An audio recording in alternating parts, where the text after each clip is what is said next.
ተወያይቶ ተመካክሮ በመክክር ሰላምን እንድናመጣ ያስፈልጋል በአንድም በሌላ ስለ ሰላም መስበክ ሰላምን መኖር ቴክኖሎጂ በእጃችን ነው ተቀብለን ምናነበው ምንጽፈው ሼር ምናደርገው እነዚህ ሁሉ ለሰላም ዋጋ አላቸው ግን በኢትዮጵያ በታሪኳ ሰላም የሰላምን ዋጋ ታቃለች ወይ ያው ታቃለች ጠንቅቃ በደንብ ታቃለች የሰላምን ዋጋ ስለምታቅ ትንሹም ትልቁም አገር ሲወራት ራሷን ከመከላከል ያለፈ ለሌላ በታሪኳ ሀገር ወራት ታቀ እንክርዳዱን እንዴት እንለየው ሂድና አጎራባችን ገለው መሰራውን ነጥቀልኝና የሚል ህዝብ የለን እንደ ህዝብ እንደዚህ የለን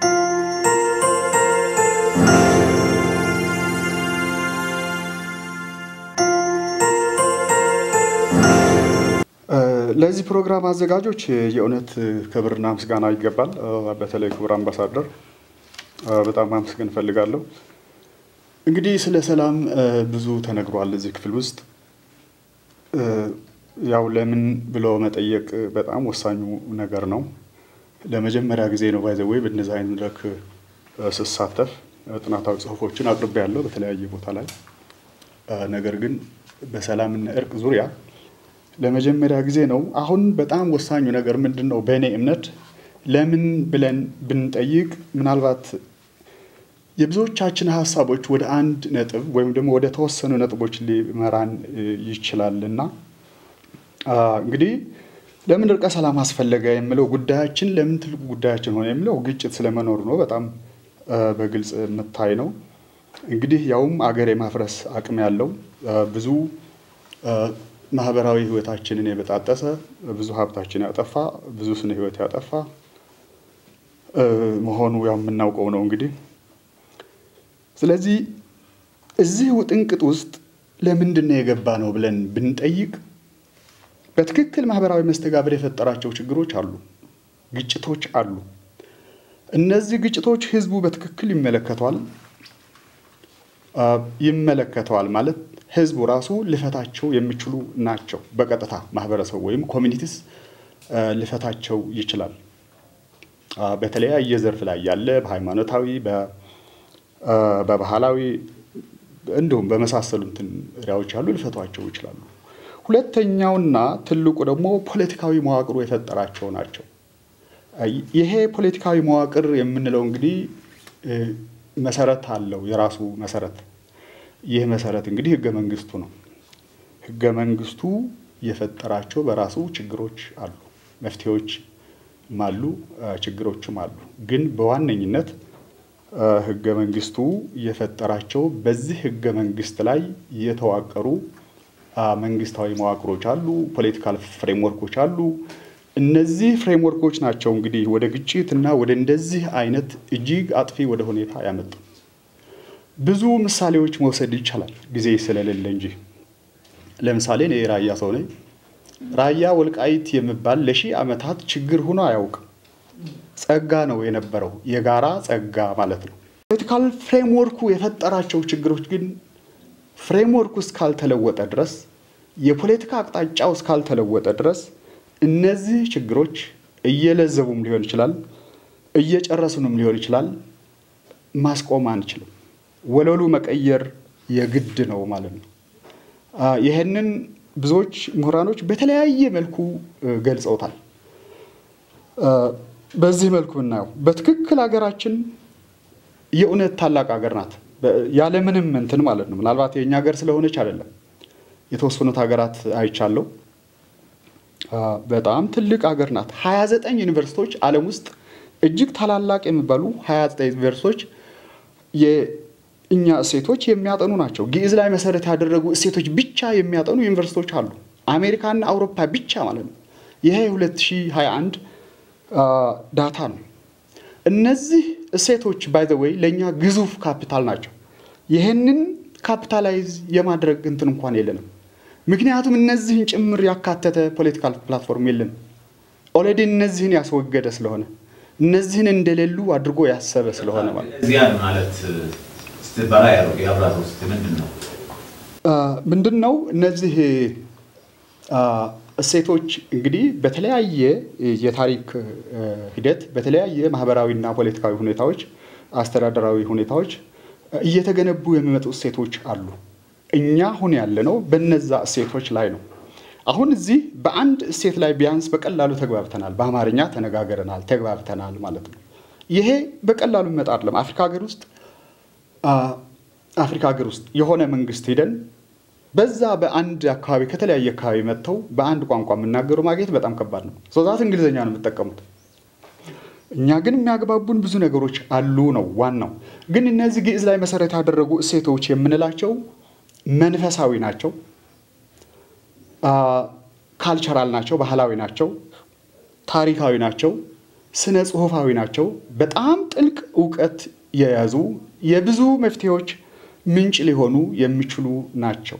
ኤንድ ደግሞ የጋራ ናቸው። አሁን ፖለቲካል ናሬት በሚደረገው መልኩ ሳይሆን ፍጹም የጋራ ናቸው። በትክክል ኦሪጂናቸውን ማየት ለቻለ የጋራ ናቸው። ምክንያቱም በእሴት ደረጃ ነው፣ በጂኦግራፊ ደረጃ የተወሰኑ ስላልሆኑ ማለት ነው። እና የጋራ ናቸው። እነዚህን በዝርዝር ማየት እንችላለን። ትንሽ ከእንትኑ ጋር እንትን እንዳይሆን ምንድነው አሁንም እንደገና እዛ ፎከስ እንድናደርግ የምፈልገው ፖለቲካዊ መዋቅሩ እነዚህን ሙሉ በሙሉ የከዳ ነው። ለምሳሌ በትንሹ ለመግለጽ ያክል ብዙዎቻችን ያው ስለምናውቀው በሚዲያዎችም በምንም ስለሆነ ፌዴራሊዝም የምንለው ነገር በዓለም ውስጥ የቆየ ታሪክ ያለው ነው። ኢትዮጵያም ለረጅም ጊዜ ሲጠቀመው የነበረ ነው። ግን ፌዴራሊዝም ሁለት አይነት ነው። አንዱ ካሚንግ ቱጌዘር የምባለው፣ ሁለተኛው ደግሞ ሆልዲንግ ቱጌዘር የምንለው ነው።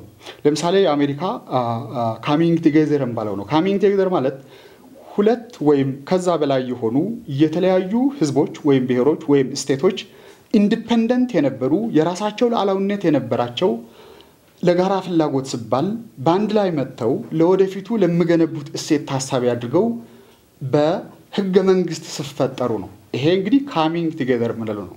ሆልዲንግ ቱጌዘር የምንለው ደግሞ እንደ ኢንዲያ ያሉ ወደ 800 ብሔሮች ያሉበት እነዚህን ለሺህ ዓመታት የቆየ የራሳቸው እሴት የጋራ እሴት የገነቡ ነው። ነገር ግን የራሳቸው እሴት ደግሞ ባሉበት ለማስፋት ሲፈለግ ሴንትራላይዝ ለማድረግ ሲፈለግ ሆልድ የሚያደርጋቸው ነገር ይፈልጋሉ። በጋራ የሚያያይዛቸው ነገር። ያ በጋራ የሚያያይዛቸው ነገር ምንድነው? ከዚህ በፊት የገነቡት ነው። የገነቡት እሴት ነው። አሁን የኛ እነዚህ ሁለት ጫፎች ናቸው የፌዴራሊዝም እንትኖች። የኢትዮጵያ ፌዴራሊዝም ከዚህ ውጭ ነው። ካሚንግ ቱጌዘርም አይደለም፣ ሆልዲንግ ቱጌዘርም አይደለም። ምክንያቱም ሆልዲንግ ቱጌዘር ላለመባል የጋራ እሴት የለንም ብሎ የምነሳ ህገ መንግስት ነው ያለ። ስለዚህ ሆልዲንግ ቱጌዘር አይደለም ማለት ነው። ካሚንግ ቱጌዘር እንዳንባል እንደ አሜሪካ ደግሞ የየራሳቸው ሀገር የነበራቸው ብሔሮች የሉም። ስለዚህ ለምንም ነገር የማይሆን ኦንሊ ለግጭት ብቻ ፍሬም የተደረገ ህገ መንግስት ነው። ይህንን በጣም በጥልቀት መታየት ያለበት ትልልቅ መድረኮች መዘጋጀት ያለበት ሳይንቲፊካሊ በተለይ ይሄ የማድላት ሳይሆን በትክክል መፍትሄ ማምጣት የሚችሉ ሳይንሳዊ በሆነ ነገር ማየት በሚያስችል መልኩ ከነባሩ ዕውቀት ጋር አገናኝቶ ማየት በሚያስችል መልኩ ነው ይሄን መታየት ያለበት ማለት ነው። እስኪ የጋራ እሴት የለንም ካልኩ በኋላ ከዛ በኋላ ሉዓላዊ የሚባል ክልል አለ ስትል ምን ማለት ነው? ያ ክልል ማለት ሀገር ነበረ ማለት ነው ከዛ በፊት። አሁን ከማንኛውም የዓለም ሳይንሳዊ ድንጋጌዎች ፊሎሶፊካል ድንጋጌዎች ውጭ ነው። ስለዚህ አየር ላይ ያለ ከእውነታው የራቀ አየር ላይ ያለ ህገ መንግስት ላይ ነው ያለ ነው ማለት ነው። ማንም ምንም ሊያደርገው የማይችል።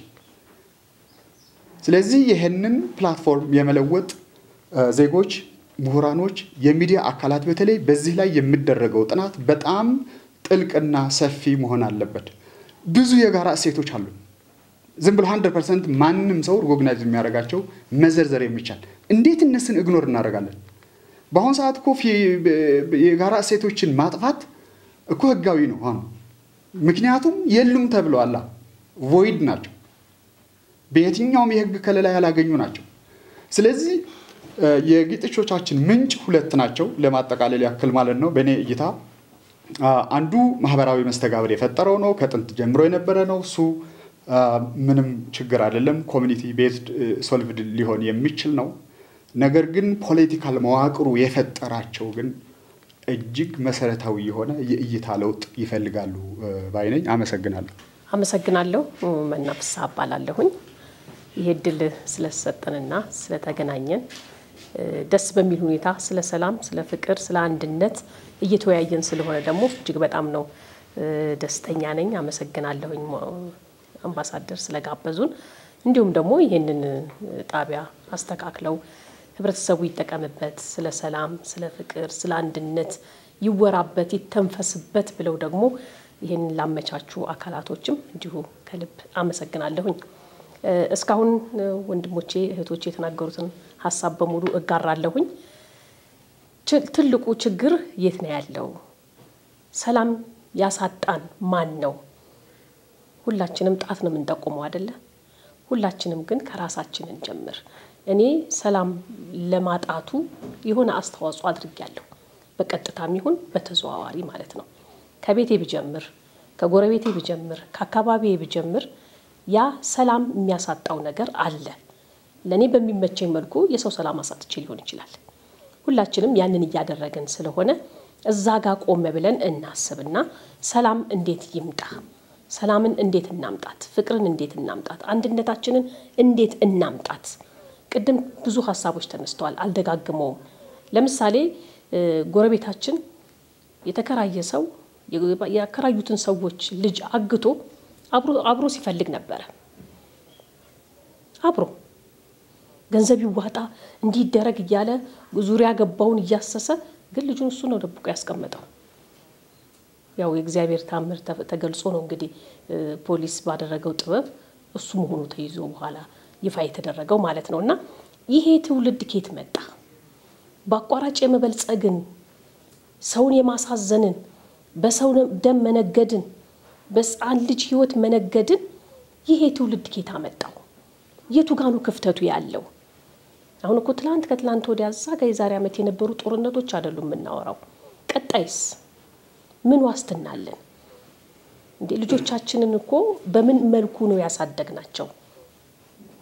እኛን ያሳደጉ አያቶቻችን፣ ቅድመ አያቶቻችን እዚህ ጋር ያለውን ትውልድ ከሆነ ቀጣውስ ምንድነው የሚሆነው?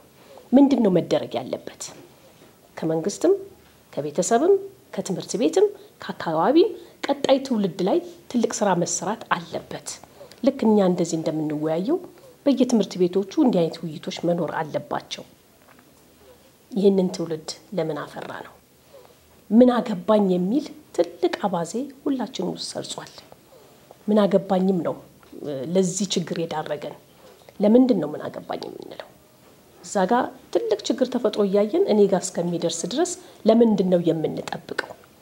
ምን አገባኝ እኔ ጋር አልደረሰ፣ የኔን ነገር አልተነካ እያልን የምንጓዝ እጅግ በጣም ብዙ ኢትዮጵያውያኖች አለን። ለምን ሁሉም ጸጥ ብሏል? በተለይ አሁን ስንመለከት ምሁሩም ይናገርልናል፣ ይጽፍልናል፣ ያወራልናል፣ ህብረተሰቡን ወክሎ ይናገራል፣ ፊት ይገኛል የምንለው በሙሉ ወደ ኋላ ቤት ውስጥ ተቀብሮ ነው ያለው። ለምን ፈራ መታሰርን? እና ሁሉም ወደ ኋላ ሸሽቷል። የሚመለከተው የሚያገባው ጸጥ ብሎ፣ የማያገባው የማያቀው ምንም ነገር የማይመለከተው ፊት ቀድሞ ነው ብዙ ችግሮች የመጡብን ባይነኝና ለሌላ ሰው እድሉ ልስጥ ይበቃኛል። እሺ አመሰግናለሁ። ስለጋበዛችሁን እጅግ በጣም አመሰግናለሁ። ነገር ግን እስካሁን ከገባው ሰዓት ጀምሮ የተወሩትን የተነገሩትን ሁሉ ነገሮች በጣም በደስተኝነት ነው የምቀበላቸው። ኢየሩሳሌም አዳነ እባላለሁ። እንግዲህ ስለ ሰላም መቀመጥ በራሱ ትልቅ ነገር ነው። ሰላም ለሀገራችን፣ ለቤተሰባችን፣ ለኑሯችን ነገ መድረስ ለምንፈልጋቸው ትልልቅ ቦታዎች መሰረት ነው። እኔ እንግዲህ ከዚህ በላይ ማለት አልችልም። ብዙ ስለተባለ አመሰግናለሁ። በጣም እናመሰግናለን። ሁሉ ነገር ተብሏል። በተለይ በሰላም አስተያየት ነው የሰጠነው። አስተያየት ነው የሰጠነው። ሁላችንም በጣም ለኢትዮጵያ የሚጠቅም ነገር ምን መሆን አለበት፣ ምን እንስራ፣ በሰላም ጉዳይ ምንድን ነው የምንሰራው የሚል እስከ ውስጥ ድረስ ከቤተሰብ ድረስ ተነጋግረናል። አስተያየት ሰጣችኋል። በጣም ደስ የሚል ሰላም ካለ ነው። ሰላም ስላለ እኮ ነው እዚህ የመጣነው። ሰላም ስላለ ነው እዚህ የመጣነው። ሰላም ከሌለ ቼክ እስክሪብቶ የኔ አይደለችም፣ እቺ ጃኬት የኔ አይደለችም፣ ውስጥ ሰውነቴም የኔ አይደለም።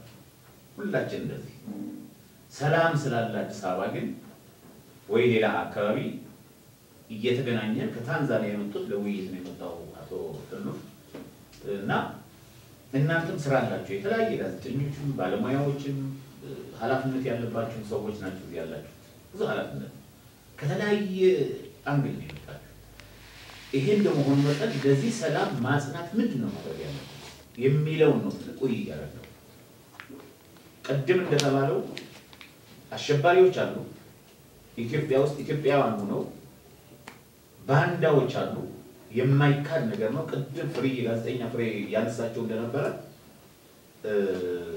ለዚህ ሀገር ለመፍረስ የማይደረግ ነገር የለም ከግብጽ ተሰልፏል አይተናል ወዳሴ ግድባችን እንዳያልቅ እንዳይገደብ ተደርጓል ብዙ ነገር ከሶማሌ ጋር ሲባሬ ጋር ተሰልፈው ኢትዮጵያን ወጥተዋል ኢትዮጵያ የሆኑ ሰዎች አሁንም እንደዛው ናቸው እዚህ ውስጥ እንኳን ቀደም እየተባለ እንደነበረው ማህበራዊ ሚዲያዎች የሚያደርጉት በጣም ነው የሚገርመው በጣም ነው የሚደንቀው መድነቅ ማለት አስጠሊ የሆነ ማድነቅ ማለት ነው ከኤርትራ ጋር ተሰልፈው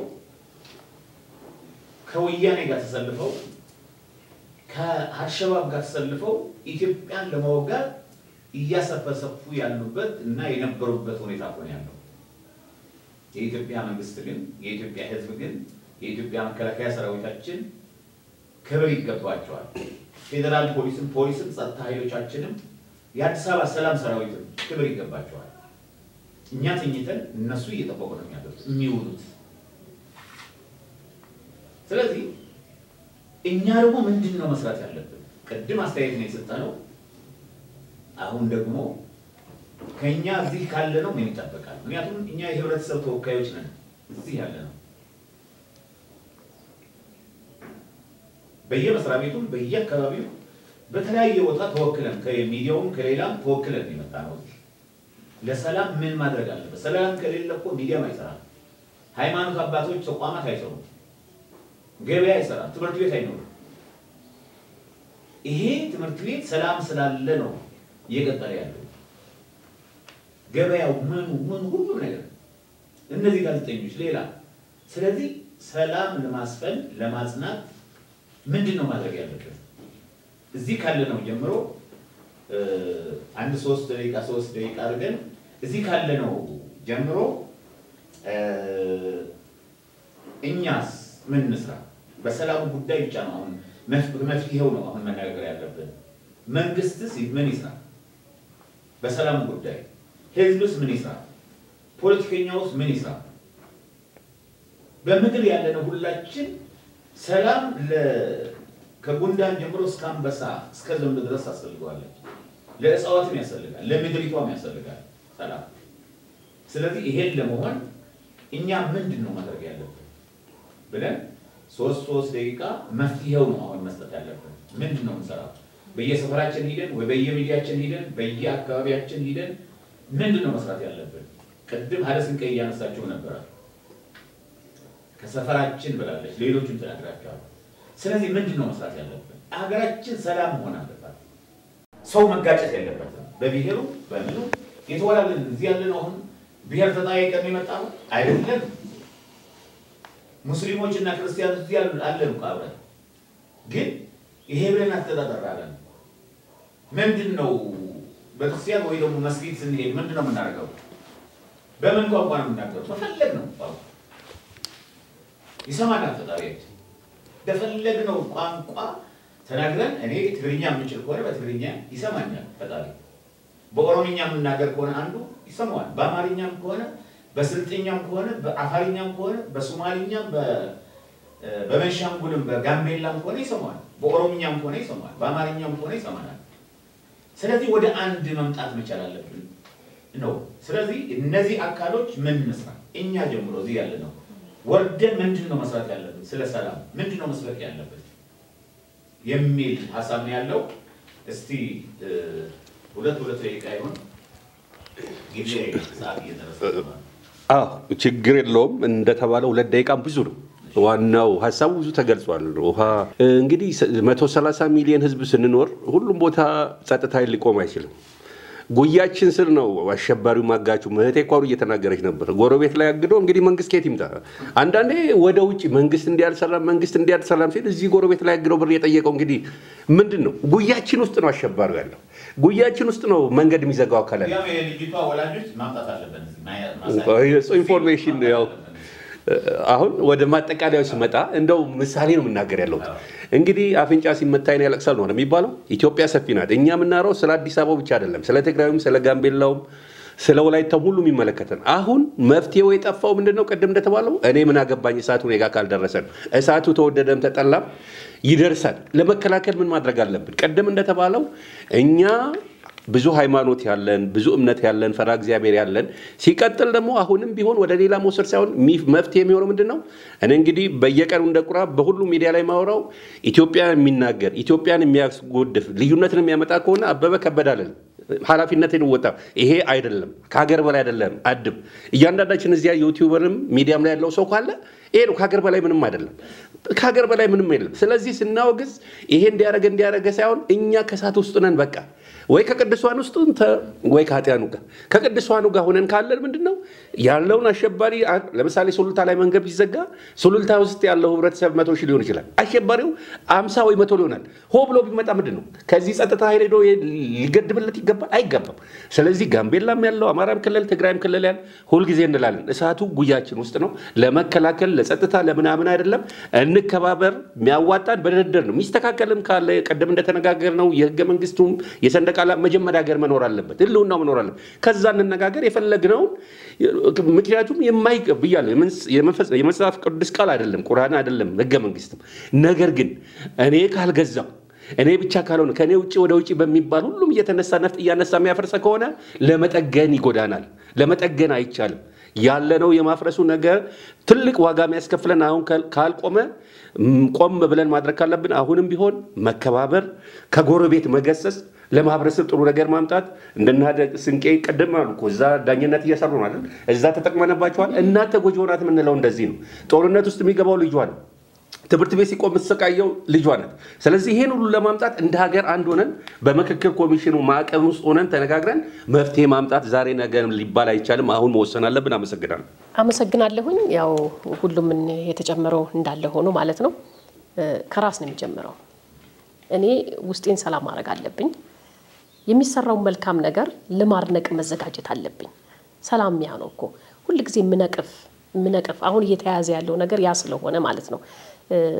ብዙ ችግሮች አሉ። በርግጥ ሲፈርሱ ሰዎች ከአካባቢያቸው ሲነሱ ብዙ ያየናቸው ሮሮዎች ብሶቶች አሉ። ያ እንዳለ ሆኖ ግን አሁን እየተደረገ ያለውን ነገር ከማድነቅ ከዛ በኋላ ደግሞ ወደ መፍትሄ መሄድ ችግር ካለዛ ጋር ያንን ችግር ውስጡን እያጉቶ መተሙ ቂም እያያዙ ከመሄድ ይልቅ ወደ ሰላም የሚኬድበትን በውይይት የሚፈታበትን ነገር ማመቻቸት። እንደገና ደግሞ ልጆቻችንን አሁንም ልጆቻችን አሉ ነገ አድገው ይሄን ነገር የሚረከቡት እኛ ሁላችንም ነገ እዚህ ጋር የለንም። ይመጣሉ ተከታዮቻችን። ምንድነው የዘራንላቸው? ምንድነው ያሰጠናቸው? ምንድነው ያስያዝናቸው? አሁን የ10 ዓመት ልጅ አለኝና በቀደም ታክሲ ውስጥ እንዲየሄድን እንግዲህ እዛው ትምህርት ቤት የሚያወሩትን ነው ቀስ ብሎ በጆሮዬ መና አለ ኢትዮጵያ ማለት ፖለቲካ ነው አለኝ። ደነገጥኩ።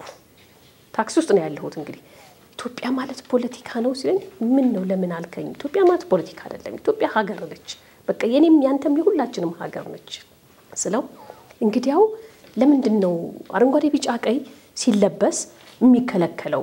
ለምንድን ነው የተሰማህ? አይ ትምህርት ቤት ሲሉ ሰምቼ ነው። እንግዲህ አይወልህ አልኩና ድንገት ነው አፌ ላይ ይመጣልኝ። አረንጓዴ ቢጫ ቀይ ባንዲራችን ነች። አየህ እዛ ጋር የሚውለበለበው እንደዛ ነው መውለብለብ ያለባት እንጂ እኛ መልበስ የለብንም። ስንለብስ ሊቀደድ ይችላል፣ ሊቆሽሽ ይችላል፣ ክብር አለው ብዬ አፌ ላይ የመጣውን ነው የመለስኩለት። ከዛ ለካ ተሳፋሪ እየሰማ ነበርና አጨበጨበ። እኔ ሳላስበው ነው የተናገርኩት። ልጆቻችን በዚህ ልክ ተጨንቀዋል። ምንድነው እየሰራን ያለ ነው? ምንድነው እየተደረገ ያለው? እያንዳንዱ ሲደረግ የነበረውን እኮ ሆረር ፊልም ላይ እንኳን የማይደረግ ነገር ነው አይደል? በሀገራችን የተደረገው ያንን ሳንሰስት ነው ልጆቻችን ፊት ስናወራ የነበረው።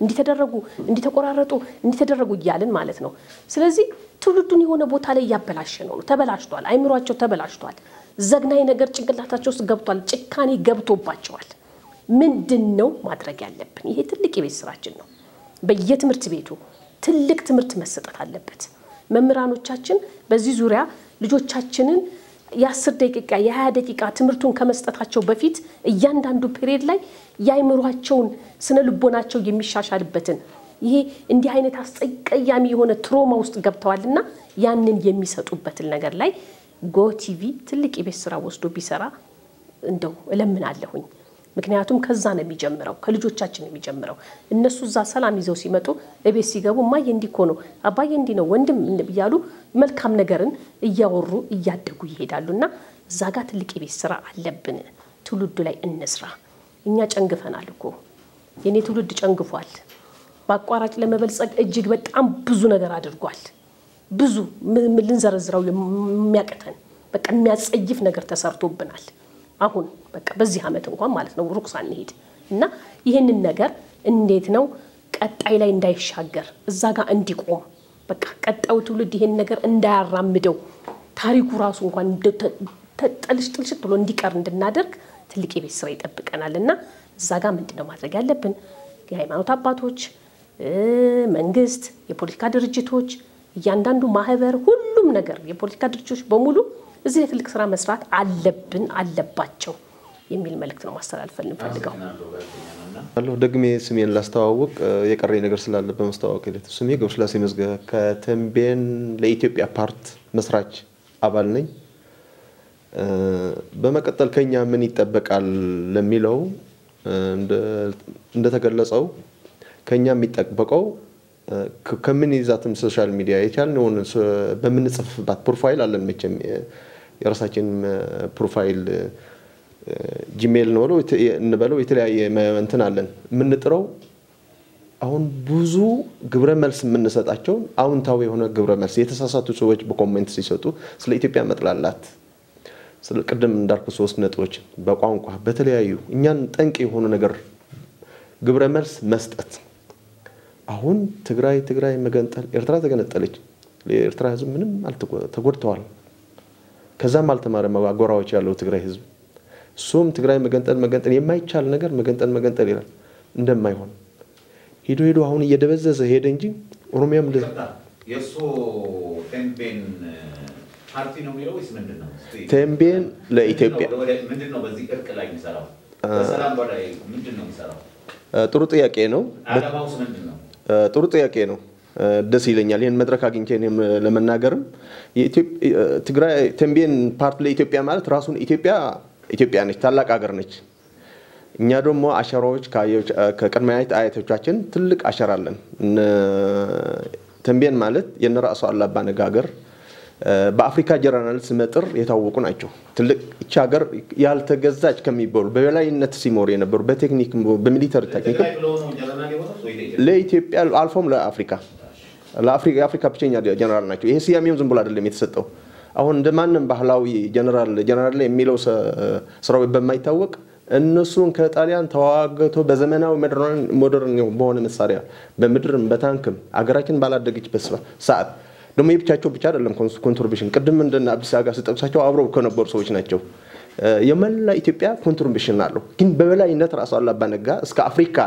ጀነራልነት የተሰጡ በሳጥ በግብጽ ተዋግቶ የግብጽ መንግስትን ድል አድርጎ ማርኮ የእስልምናን ልብስ ከነላይ ያለው መሸፈኛ ለብሶ ፎቶ የተነሱበት እሱም ስምጥር ነው የታወቀ ነው በዓለም አቀፍ እኛ ኢትዮጵያውያን ብቻ ሳንሆን የን ታሪክ ምናቀው ምንኮራበት አፍሪካም የሚኮራበት ዓለምም ሙሉ ጠላትም በሰነድ ራሱ ጣሊያን ሰንዶ በሀገር ሮም ሐውልትም ያቆምላቸው ናቸው አፄ ዮሐንስም እቺ ምናያት አረንጓዴ ቢጫ ብሎ የፈጠሩልን ሀገር እቺ ባንዲራ አፄ ዮሐንስ ክሬት እንዳረጉ ምሁራኑን ይተነትኑታል ይሄ ታወቀ ነገር ነው ይሄን ግን እኛን በአንድ ጣቢያ ሳንሆን ምንኮራራበት የኢትዮጵያ ሁሉም ጀግኖች የኢትዮጵያ ሀብት አልፎም የአፍሪካም ሀብት ናቸው ስለዚህ እኛ ቴምቤን ፓርት ዋናው ብሔራዊ ጭቆና ብሎ አታግሎ ኢትዮጵያ ህዝብ ግን ክልላዊ ጭቆና ነው የደረሰበት ትልቅ ዞን ነበረች። ዞንነቷን ዲስማንትል አደረጓት። በህገ መንግስቱም ምንም ምክንያት በሌለው በቋንቋም አልተካለለም 6 ወረዳ ስታስተዳድር ዲስማንትል አድርጎ እንደ ተራ ሰው ነው የሆነች። ዞን ምንድነው የሚባለው ሙኩት ነረው ወጠጤ አትሆን የሚባለው ነገር ወጠጤ ነው ያደረጓት። ያው ኃላፊነት የማይሰማቸው ሰዎች ናቸው። በታሪክም ሲወቀሱም ይኖራሉ። ለዚህ ነው የተታገልነው። እኛን ብቻ አይደለም ጭቆኖች እንደዚህ አይነት በደል የደረሰን። እኛን ችግር ሲፈታ የመላ ኢትዮጵያ ተመሳሳይ ችግር ያለባቸው ሰዎች እንደሚፈታም በአብሮነት እንደምንታገል ነው የምናውቀው። የግድ አይደለም የከለል ለኢትዮጵያ ካለን ኢትዮጵያዊን ኢትዮጵያ ስንል ደግሞ ውስጣችን ደማችን መገለጫችንን ስለሆነች ነው እና ኢትዮጵያ የፓርቲያችንን ዋና ዓላማ ከአምባሳደር ሙዝ ከተከበሩ ከቀረበልኝ ጥያቄ ለማብራራት ያክል ዋናውን ይሄን ዓላማ እንድንቋቋም እንደ ፓርቲ ያታገለን የተለየ ርዕዮተ ዓለም ኑሮን አይደለም። ከብልጽግናም አንድ የሚያደርገን ስለ ሀገር ነው። ከሌሎች ፓርቲዎችም ስለ አንድ ሀገርና ሀገር ጉዳይ ነው የማያስማማን። ሀገር ለይቶ እንገነጠል በሚለው ብቻ ነው የማያስማማን። ኢትዮጵያ ባንዲራ የሚያስጠላላ አያስማማንም። ሰላም ጠንቅ የሆነ ሰው ለችግርና ስደት የሚያዳርግ ይሄንን አያስማማንም። ሰው ወደ እቃው መመለስ አለበት። ቅድም በደንብ አድርገን ያብራራው ከታንዛኒያ የመጣው ወንድማችን የራያና የሁመራ ግብአት ኢትዮጵያ አልፎ ለሌላም ትርፍ ይሆናል። ይሄ ነገር ሰው ተፈናቅሎ ከሌ ተብሎ አያውቅም ጭራሽ። አሁን ያየነው በኢህአዴግ ዘመን እሱም ሃይ ፖቴንሻል የሰሊጥ ምርት በመሆኑ እዛ አካባቢ ሰዎች ካልኩሌት አድርጎ ያካባቢ በቁጥጥራቸው ስር መስተዳደር አድርጎት እንደፈለጉት ኢንቨስትመንት ሊያካሂድበት በዛ ምክንያት ሁለቱም ህዝብ ተጋጨ። በወደል ሆነ ነገር ሄደ ሳይለማ ቀረ። ያካባቢ ለሁሉ እንደ ግብአትም ዶላርን የሚያስተርፍልን በጣም የሚታወቀ ሃይ ፖቴንሻል ኤሪያ ነው። ሰሊጥ በጣም ወሳኝ ነው ለብዙ ነገር ይሆናል። እና ይሄን ሁሉን እያሰጣን የመጣ ነው ሰላም አለመኖሩ ሰዎችን የፈጠሩበትን ችግር ስለሆነ ነው። እና የኢትዮጵያ ፓርት የቴምቢየን ኢትዮጵያ ፓርት መጀመሪያ ዞን አዲስ ያልጠየቅንም ወደ ነበረበት ይመለስ ጉዳት ደርሶብናል የኢትዮጵያ ህዝብ ወንድሞች ይወቅልን ነው። ይሄን ደግሞ መፍትሄ እንደምናገኝ ካለው የመንግስት ለውጥ ባለሙሉ ተስፋ ነን። ቀጣይነቱም ይኖራል። አሁንም ለሁለት የተከፈለውን ህወሓት አንዱ አንጃ እነጌታቸው ይሄንን ወርዶ እስከ መሬት ነገሩን ያሰለሰለ የፈተሸበት ሰዎችን ሐሳባቸውን እንዲገልጽ ችግራቸውን ያደረገ ቀጣይም ወደ ስልጣን መምጣቱም ከኢትዮጵያ ተዋብሮ ኢትዮጵያውነትን ፍቅር ኑሮት የነበረውን ነገር መስአፎ አንግብ መዋጋት ትቶ ኢትዮጵያና ሰላም አማራጭ እንደሌለው አምኖ እንደሚገባ ያወቅን አብረን የምንሰራው ተጨፍልቀን ወደ አንድ ሐሳብ የምንመጣበት ማይል ችግራችን ሲፈታ የጠየቅነው ጥያቄ ሲፈታ ኢትዮጵያ ፓርት የቴምቢየን ፓርቲ ያለንም አንኖርም። ልዩነቱም ብዙም የለብንም። ይሄንን ጫና ፈጣሪዎች ሆነን ይሄን ሐሳብ አውጥንጥነን መውጣት ግን ከታሪካችን ተንተርሰን የኢትዮጵያ ባለቤቶች በመሆናችን ወደዚህ መጣ ነው። እኛ የኛ አስተዋጽኦ ለሰላም የሚኖረን እኔ የህፃን ሽማግሌ የሚባል አለ እድሜም መሸበትም ጀምር ያለው በወጣትነትም መካከል ነው ያለው እስከታች ወርጄ ነገሮችን ለሽምግልና ካባጋዳ ሆኜ የማልሰራበት ነገር የለም። እርግጥ ባለሙሉ ተስፋ ነኝ ኦሮሚያ ሸኔ የማይሸነገልበት ነገር አይኖረኝም። ምንድነው ችግር? የኢትዮጵያ መንግስት ምንድነው ይሄ እነዚህ ሰዎች ሰላም የሚከለክሉን ምን ፍላጎታቸው ምን እንደሆነ አብሮ በጋራነት እንዲወያዩ እድል ፈጥራለሁ። ለህብረተሰባችንም በዚህ እንደጉ የተፈጠረውን እንደጉ ብሮድካስት ሰርቪስ ከዶክተር ዳዊት ከና አምባሳደር አብረን የማንሰራበት ነገር አይኖርም። ፈቃደኛ ነኝ። ምን አስተዋጽኦ ይኖርኛል ስንወያይ ንቃተ ህሊና ለህብረተሰባችን በመፍጠር ሚዲያዎች ምን ይጠበቃል? ከትምህርት ቤቶች ምን ይጠበቃል? ከምሁራን ፖለቲከኞች ከመንግስት ከህዝብ ምን ይጠበቃል? ሰላም ለማምጣት ነው። ጥሩ ጥያቄ ነው። መጀመሪያ በመንግስት በራሱ ልጀምር። አንድ አማወራና አባወራ በአንድ ቤት ስለጎረቤታቸው ጥላቻ ካቀነቀኑ ልጃቸው በማግስቱ ወጥቶ ድንጋይ ነው ወደ ጎረቤቱ ድንጋይ የሚወረወረው። የሀገር መንግስትን ሀገር ሲመሩ ስለ ሀገር ሐቃፊነት ከጫፍ እስከ ጫፍ ሐቃፊነት የማቀፍ በኃላፊነትን አንድነት በየማየት እንዲኖር ይሄ ችግር አለ ማለት አይደለም። አሁን ጅምሩን የተወሰነ ነበር በሽግግሩን ባልተረጋጋ ሁኔታ በሰሜን ጦርነት በነበረበት ሰዓት አሁን ጥሩ እየሄደ ነው ያለው። በዚህ መቀጠል አለበት። በመንግስት በኩል ለእንደነዚህ መድረኮች ደግሞ እድል መስጠት ሚዲያዎች ከፍተኛ ባጀት እየተከፈላቸው ትልቅ ህንጻ እንደ የተለያዩ ህንጻዎች አሉ እንደ ብሮድካስት ፋና የሚባሉ ምን ለዚህ ሀገር ምን አስተዋጽኦ አወጡ? እንደዚህ አይነት መሰል ሐሳብ የገለጽነው እንኳን በቀጥታም ይሁን በተዘዋዋሪ ሐሳባቸውን እንኳን ወደ ሚዲያ መቅረብ አልፈለጉም። ሌሎች ናቸው እነሱ በቃ ውስጣቸው ሌላ ናቸው። የሚከፈላቸው ግን የሀገር ሀብትና የመንግስት ባጀት ነው አለኝታ ተብሎ አንድ ነጸብራቅ የተወሰነ በአንድ መድረክ የመንግስት ባለስልጣናት ጋር ካስተላለፉ በቃ ትልቅ ነገር እንደተሰራ ተደርጎ ይወሰዳል። ምንም አልሰሩ። መስራት ያለባቸው ሚዲያዎች በከፍተኛ መስራት አለባቸው። እኔም ሳላስመሰግን ማልፋቸው ሚዲያዎች አሉ። የአዲስ ሚዲያ በጣም በአማርኛም በሉ በተለያየ ቋንቋ ኦሮሚያ ሚዲያ ብሮድካስትም በጣም የሚመሰገን ነው። ብዙ ይሰራል። የአማራ ቲቪ ብዙ ይሰራል፣ ያሳትፈናል፣ ሐሳባችንን እንገልጻለን። ያው ህብረተሰባችን አዌርነስ ንቃተ ህሊና እንፈጥራለን በእነዚህ ሚዲያዎች። በነ ብሮድካስት ፋና የመሳሰሉ ግን ውስጣቸውን መፈተሽ አለበት። እውነትም የህዝብ ትጥቅ ሰጥቆ ለስራ የሚሰሩ ሚዲያዎች እንዳሉ መፈተሽ አለባቸው። ድጋሚ ይሄን በዚህ አጋጣሚ መውቀስም ማስተካከል እንፈልጋለሁ እና የኔን አስተዋጽኦ ይሄን የሚሆነው አመሰግናለሁ። ተሰጠኝ ትምህርት ቤቶች ኃላፊነት አለ። ትምህርት ቤት ስታንጸው ህፃን ልጅ በአንድ ትምህርት ቤት ብዙ ነገር ገና ፍሪ ሚሞሪ ብለን እንጥራው በቃ ምንም የተሰጠው ነው የሚቀበለው። ስለ ሀገር ፍቅር ስትሰጠው ስለ አንድነት ስትሰጠው ያን ይዞ ነው የሚገነባው። አድጎ ጥሩ ተቋም ደርሶ በስኮላር እድል ማግኘት እስከ ውጭም ቢማርም ለሀገርም ይተርፋል ይህፃን ከዘረኝነትን ተርፎ። ምክንያቱም ለምንዘራው ዘርም መስቀመጫ እያሳጣ ነው በአሁን በፖለቲካ ያለው ቀውስ ችግር። አስተማሪዎች ትልቅ አስተዋጽኦ አላቸው። ስለ ጀግኖች ቅድም የጠቀስናቸው ሰዎች ምንነትን ጀግና ለመፍጠር ስለ ጀግኖች ታሪክ መውሳት አለብን። አስተማሪዎችም ያለ ልዩነት በመድረክ ላይ በኢትዮጵያ መዝሙር ላይ ይህንን መልካም ነገር እያነጹ ቢሄዱ መልካምነት አለው። በቤቱ ደግሞ እንደ ቤተሰብ ለልጁ መልካምነት ለኢትዮጵያና ኢትዮጵያ ፍቅር ማስረጽ፣ መምከር፣ ማነጽ፣ ፍቅር ማስያዝ፣ ፌር ማስያዝ በዚህ ጉዳይ ኃላፊነት አለብን ብዬ ነው ማምነው። እኔም አመሰግናለሁ ተሰጠኝ እድል። ቴንክ ዩ ሶ ማች። እሺ እንግዲህ መልካም ቀደም ብለው የጠቀሷቸው እነዚህ ሁሉ ተቋማት አሉ አይደለ? ሁሉም ሰዎች ናቸው የሚመሯቸው። ሰላም ለሰው ልጅ አስፈላጊ ነው፣ ለመኖራችን አስፈላጊ ነው። ልጆቻችንን ለማሳደግ ወተን ለመግባት ልጆቻችንን በሰላም ትምህርት ቤት ልከን ለመመለስ እንዲሁም ደግሞ ታመነ እንኳን ጥሩ ሕክምና ለማግኘት ሰላም ያስፈልጋል። እናቶች በሰላም የወሊድ ጊዜ እንኳን ሲደርስ ሰላም ካለ መንገድ ክፍት ይሆናል፣ የትራንስፖርት አገልግሎት ያገኛሉ እና ለሁሉም ነገር ሰላም ያስፈልገናል ሁሉም ነገር ለማከናወን እያልኩ ነው። ስለዚህ ለዚህ አስተዋጽኦ ደግሞ ሁላችንም ሰላምን ለማምጣት ከቤተሰባችን እንጀምር ባይነኝ። እኔ በግሌ ቤታችን ውስጥ ያለ ቤተሰብ አንዱ እንኳን ሰላም የማይሰጠን ከሆነ ሌሎቻችን የተቀረነው ሰላም አይኖረንም በአጠቃላይ። ስለዚህ እንደ ሀገር ደግሞ ይሄ እንደ ነቀርሳ ያለ ነገር አለ። ለአብዛኛው ሰላም መነሳት ወይም ደግሞ ሰላም ማጣት እንደ ምክንያት የሚሆኑና እነዛን ነገሮች ከስር ከመሰረታቸው በመለየት ያንን ነቀርሳ ማጥፋት ይኖርብናል። ይሄን ለማድረግ ደግሞ ሁሉም በሙያው በማንኛውም ሙያ ላይ ሊኖር ይችላል፣ በማንኛውም የኑሮ ሁኔታ ውስጥ ሊኖር ይችላል፣ በማንኛውም የሃይማኖት ተቋም ውስጥ አማኝ ሊሆን ይችላል። ባለበት ሁኔታ ላይ ለሰላም ራሱን አሳልፎ መስጠት አለበት ብዬ ነው ማስበው። እኔ በግሌ ወጥቼ ስገባ ከሰዎች ጋር ባለኝ ተግባቦት በተቻለኝ አቅም ሰላማዊ ለመሆን እሞክራለሁ። የኔ ብቻ እንደዛ መሆን ግን ሰላም ይሰጣል ማለት አይደለም። በዙሪያ ያሉ ነገሮች ሁሉ ሰላም መሆን አለባቸው።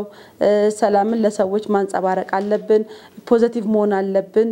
ያው ቀደም ብዬ ገልጫለሁ። እኔ መጀመሪያ ሰላም መሆኔን ለራሴ ነው መጀመሪያ ሰላም የምፈጥረው።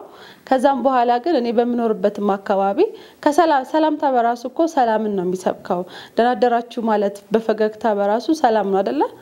እሱ ነው የኔ ልማዴ ማለት ነው። ከዛ ውጪ ሰዎች ሲቃረኑ በተቻለኝ አቅም አግባባለሁ፣ አስማማለሁ። ይሄ ነው እኔ በማህበራዊ ህይወቴም ማንጸባረቀው በቤተሰብ ውስጥም ማንጸባረቀው ነገር። በኃላፊነት ደረጃ ግን ይሄን አደርጋለሁ ይሄን አረጋለሁ ምልበት ጊዜ ስላልሆነ በራሴ ይሄ ነው በቃ እኔ ለሰላም መከፍለው ዋጋ ይሄ ነው። በተቻለኝ አቅም አሁን ቅድም ሶሻል ሚዲያዎችን ጠቅሻለሁና እኔ በግሌ አላበረታታም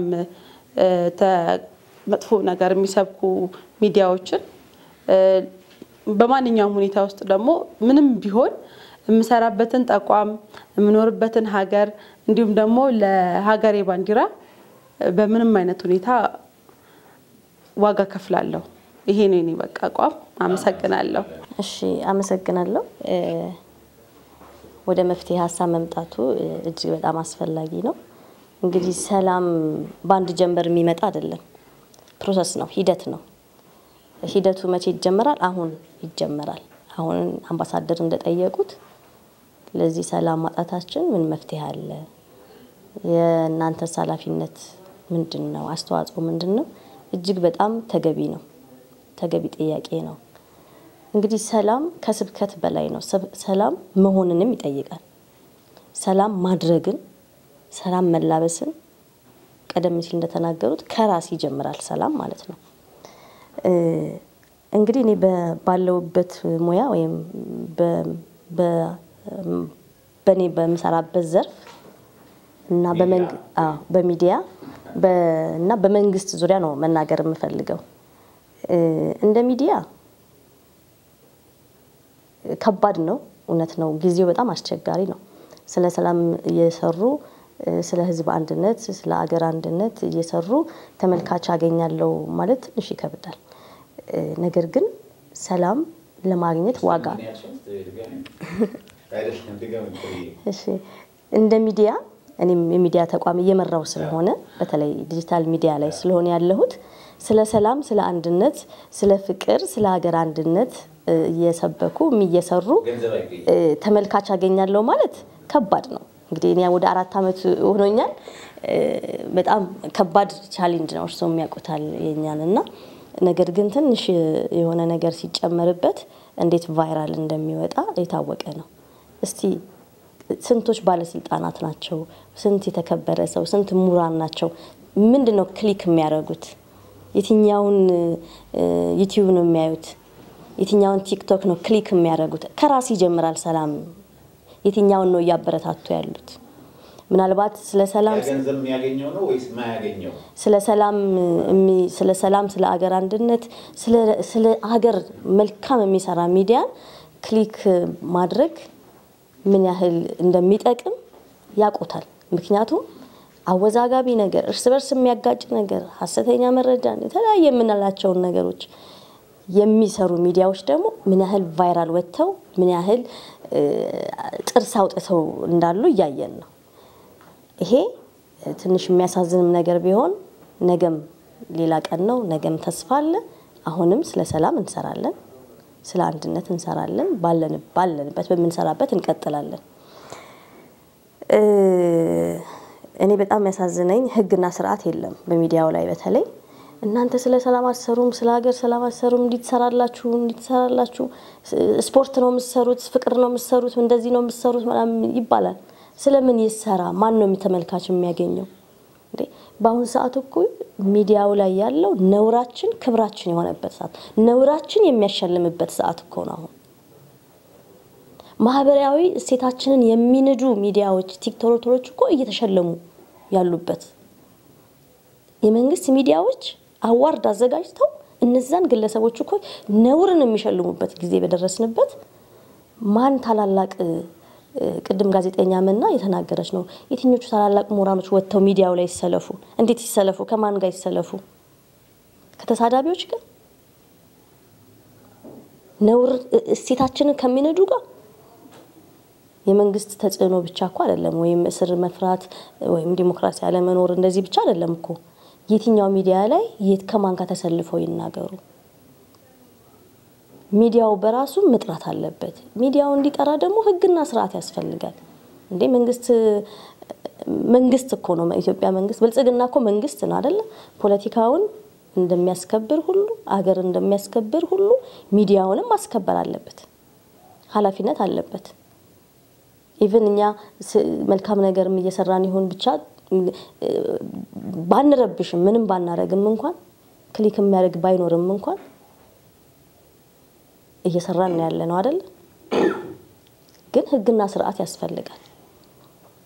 ፍቃድ አውጥተው ስቱዲዮ ገንብተው ሰራተኞች ቀጥረው የሚሰሩ ሚዲያዎችን ስፖንሰር ለማድረግ ስንት ቪው አለ ትባላል፣ ስንት ተመልካች አለ። የመንግስት ራሱ የመንግስት ተቋማት ኢንቪቴሽን ለመላክ ተመልካች አላችሁ እንዴ ይባላል። ይሄ ነውር ነው። ትክክል አይደለም ማለት ነውር ነው። ምክንያቱም ማን ምን ሰርቶ ነው ቪው ያገኘው? ከዛ ደግሞ ወጥተው ባለስልጣኑ የደም ነጋዴ ሚዲያዎች ብሎ ደግሞ ይናገራል። በደም የማይነግዱትንስ ምን ያህል ሰፖርት አድርገዋል? ምን አድርገውላቸዋል? ምንም የገንዘብ ወይም የሌላ ሰፖርት እንዲያደርጉን አይደለም እኛ የምንፈልገው። ቢያንስ መረጃ በመስጠት ትክክለኛ መረጃ ቆይቶ ነው መንግስት የሚያወጣው አይደል? ሚዲያ መረጃን ቀድም የተባለው ሚዲያ ደግሞ ለሶሻል ሚዲያ ወይም ደግሞ ለዲጂታል ሚዲያ ደግሞ መረጃ ባለመስጠት ክፍተት እንዲፈጠር አድርጓል። ጫፍ ተይዞ ግምታዊ ስራ ምናምን እንዲሰራ አድርጓል። ይሄ መረጃ መከልከልም ነውና ህግና ስርዓት ማክበር፣ በአገር ግንባታ ላይ አስተዋጽኦ ያላቸውን ሚዲያዎችን ማበረታታት ይሄ የመንግስት ኃላፊነት ነው። ሌሎች ሀገሮች እኮ ሄደን አይተናል እንዴ መኪና ተጋጨ ብሎ እንኳን ቪዲዮ ፌስቡክ ላይ ይለቀቅ። አገሩን ስለወደደ ብቻ አይደለም ህግና ስርዓት ስላለ ስለሚያስጠይቀው ነው። የአገርም ኢሜጅ የሚባል አለ አይደል?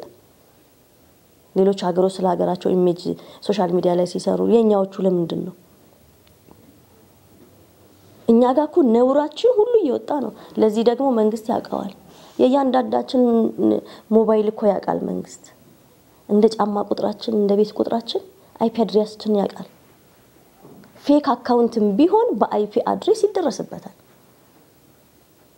ሳይንስና ቴክኖሎጂ መረጃና ደህንነት አይተናል፣ ጎብኝተናል። ቴክኖሎጂ በጣም የላቀ ነው፣ ጥሩ አደረጃጀት ነው። ለዚህ እንዴት አቅም ያጣል? ስለዚህ ህግና ስርዓት እስካል ተከበረ ድረስ በተለይ በሚዲያው በዲጂታል ሚዲያው እስካል ተከበረ ድረስ ሰላም በስብከት ብቻ አይመጣም። ሰላም ለማምጣት መንግስት ቁርጠኝነት ያስፈልገዋል። የመናገር፣ የመጻፍ፣ የመሰብሰብ እነዚህ መብቶችን በመንፈግ ሳይሆን ህግና ስርዓት ነውርንም በማረቅ ያስፈልጋልና መንግስት ይሄን ኃላፊነት አለበት። በጣም አመሰግናለሁ ጋዜጠኛ ፍሬህይወት ፍሬዘር። እኔ ያንቺ ሚዲያ ለብዙ አመታት ነው የማውቀው፣ መንግስትም ያውቀዋል፣ ህዝብም ያውቀዋል። አንቺ የምትሰሪው ስራ ሰላማዊ እንደሆነ በደንብ ማንም ያውቀዋል። የተናገርሻቸው በሙሉ እሺ፣ አመሰግናለሁ። እንደተባለው ባይ ዘ ዌይ አሁን ያለው ዘመን በጣም ዳይናሚክስ የበዛበት ነው። ኖርማሊ ከትላንት ዛሬ በጣም ኮምፕሊኬትድ እየሆነ ነው የሚሄደው። የሚቀጥለው አመት ደግሞ ሞር ኮምፕሊኬትድ እየሆነ ነው የሚሄደው። ሳይንስና ቴክኖሎጂ አካሄዱ እንደዛ ስለሆነ ማለት ነው። ስለዚህ መሰረታዊ ችግሮቻችን መፍታት የምንችለው ኢርሌየር ነው ማለት ነው።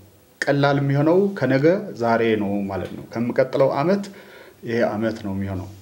ስለዚህ የሚቀጥለው ምርጫ ላይ የሚደረገው በተለይ ህገ መንግስቱ ሶርስ ኦፍ ኮንፍሊክት መላቸው ኤሪያዎች ብቻ ሳይሆን ፕላትፎርሙ የተቀመጠበት ፕላትፎርም ለግጭት ብቻ ዲዛይን የተደረገ ነው የሚል እምነትም አይደለም ባዜ ማሳየትም ስለሚቻል ማለት ነው። አንቀጽ በአንቀጽና ከዛ እንድምታው ኢምፕሊኬሽኑ ማሳየትም ስለሚቻል የሚቀጥለው ምርጫ ህገ መንግስቱን እቀይራለሁ የሚል አካል በጣም ደግፋለሁ ብዬ ነው ማሰብ። ፐርሰናሊ አንዱ የሰላም መንገድ ነው ብዬ ስለማምን ማለት ነው። ሌላው ምንድነው ሰላም እንደተባለው በጣም ግዙፍ ስራ የሚፈልግ ነገር ነው። ግዙፍ ኢንቨስትመንት የሚፈልግ ነገር ነው። ሰላም ዝም ብሎ እንደተባለው ስላወራ ነው ሊመጣ የሚችል አይደለም። ህጎች ሁሉ ጊዜ መከበር አለባቸው። የሰለጠኑት አገራት under the umbrella of በህግ እንትን ሆኖ ነው ፍሬምወርክ ውስጥ ሆኖ ነው የሚያልጉት። ህጎቹ ምን ያህል ሚዛናዊ ናቸው የሚለው ቅድሚያ ማየት የሚያስፈልገው ለዛ ነው። ይሄን ቀድሞ ወደ መሰረቱ ይሄድኩትምና ህጎች መከበር አለባቸው። ህጎች መሰረት ማድረግ ያለባቸው እሴቶች ላይ ነው። ዝም ብሎ አንድ ምሳሌ ብቻ ለመውሰድ አገርን የሚጎዳ የቡድን አስተሳሰብ ያለው ማህበረሰብ አሁን ለኔ ማህበረሰብ ይሁን የሰዎች ስብስብ ለኔ አሁን እንደ ጠላት ነው ማየው። ምክንያቱም ሊያፈርሰኝ ነው ነገ እድል እንዳይኖረኝ የሚያደርግ አካሄድ ስለሆነ ማለት ነው። ግን ይሄንን የፈጠረው ነገር ደግሞ አንዱ እንደ ምሳሌ ብንወስድ ለምሳሌ የትግራይ ሁኔታ በቅርበትም ስላለ ባንዲራ ማለት የእሴቶች ሁሉ ወኪል ነው። እሴት ማለት ማህበረሰብ የተመሰረተበት ነው። ባይ ዘ ወይ እሴቱ የሌለው ማህበረሰብ ያ ህዝብ የለም። ፊዚካሊ ያሉ ለምሳሌ አውስትራሊያ ላይ ያሉ ኖርዝ አሜሪካ ላይ እነዚህ ሬድ ኢንዲያንስ የምንላቸው ፊዚካሊ ኤግዚስት ያደረጉ ነገር ግን እሴቶቻቸው ስለጠፋ የሉም ተብለው ነው በታሪክ ማህደር ውስጥ ያሉት አሁን። ስለዚህ እሴት ማለት the main ዋናው ማሳያ ነው። ስለዚህ እሴት ባንዲራ የእሴት ወኪል ነው። አሁን የትግራይ ህዝብ እንዴት ሆኖ ነው የቻይና ጨርቅ ወይም ደግሞ ሶሪ ለንግግሬ እንደዛ ያለ ባንዲራ ለወክለው የሚችለው? ከትላንቱ ጋር ተጋጭቷል ማለት ነው። አንዱ የግንጭት እንትን የምነሳው ከዚህ ነው። እያንዳንዱ ብናየው ምናልባት ከቲፒኤልኤፍ መምጣት በፊት የነበረው ስነ ልቦና እና አሁን ያለው ስነ ልቦና በተወሰነ ደረጃ ግጭት በመፍጠሩ በዛ ግጭት ምክንያት ብዙ ችግሮች እየመጡ ነው። እነዚህን ማረም የምንችልበት ፕላትፎርም አንዱ ስለሆነ ነው ባይ ዘ ወይ ወደ መሰረቱ የሚሄደው እና በምንም መልኩ ከእሴት ጋር የሚጋጭ የትናንቱን እሴት የሚደመስ አካሄድ ሁሉ ግጭት ወላጅ ነው። በምንም ተአምር ሊስተካከል ደግሞ አይችልም። አጼ ቀደም እንደተባለው የአጼ ዮሐንስ ባንዲራ እዚህ አስቀምጠህ 1967 የተወለደ ብሔርተኝነት ቀድመህ ይዘህ ከትላንት ጋር ራስህ ጋር ጋይተህ በፍጹም ሰላም ልታስቀጥል ልታመጣ አትችልም። ዘሆል መዋቅሩም በዚህ መንፈስ የታሸ ስለሆነ ብዙ ችግር ውስጥ ወድቀናል። ያ ማለት መፍትሄ ማምጣት የሚቻልባቸው ብዙ መንገዶች ደግሞ አሉ። እነሱን ይዘን ነው መፍትሄዎቹን ይዘን ችግር አምጪዎቹን በመንቀስ ብቻ ማስተካከል ይቻላል። ይሄንን ደግሞ ምሁራኖች ቅድም እንዳነሳው የምሁራኖች ሚና ምንድነው የሚለው አሁን አንዱን ብንወስደው ምሁራኖች ሚዛናዊ ካልሆኑ ችግር ናቸው ባይዘው ችግር ናቸው ዳይሬክትሊ ማለት ነው። ሚዲያዎች ሚዛናዊ ካልሆኑ ችግር ናቸው። ስለዚህ በተለይ ምሁራኖች ማህበረሰብን እንደ ጋይዳንስ ፕሪንሲፕል ስለሆነ የሚሰጡት እዛ ላይ በጣም ትልቅ ቁርጠኝነት ይፈልጋል፣ ትልቅ መስዋዕትነት ይፈልጋል። በተለይ አሁን ባለው በተዘበራረቀው ሁኔታ ውስጥ የምሁርነትን ሪጎር ይዞ ማስቀጠል በጣም ከባድ ሊሆን ይችላል። ነገር ግን መፍትሄው ያለው እዛ መስመር ላይ ነው ያለው። መንግስትም መወቀስ ያለበት ኤሪያዎች በትክክል መውቀስ፣ ኃላፊነቱን በትክክል መውቀስ፣ ማህበረሰቦች ካሉ እንደዚህ ህግ አንዳንድ ጊዜ መንግስት ያረፈበት ወለል አለ።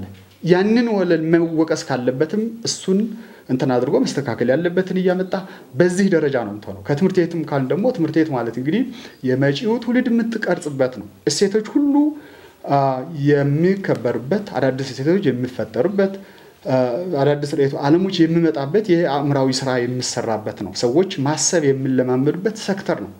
ያ ሴክተር ላይ ፎከስ ማድረግ ያለባቸው አንድ ስለ አገር እሴት በትክክል ሪኮግናይዝ እንዲያደርጉ ማድረግ። በጣም ብዙ እሴቶች አሉ ተቆጥረው የማያልቁ።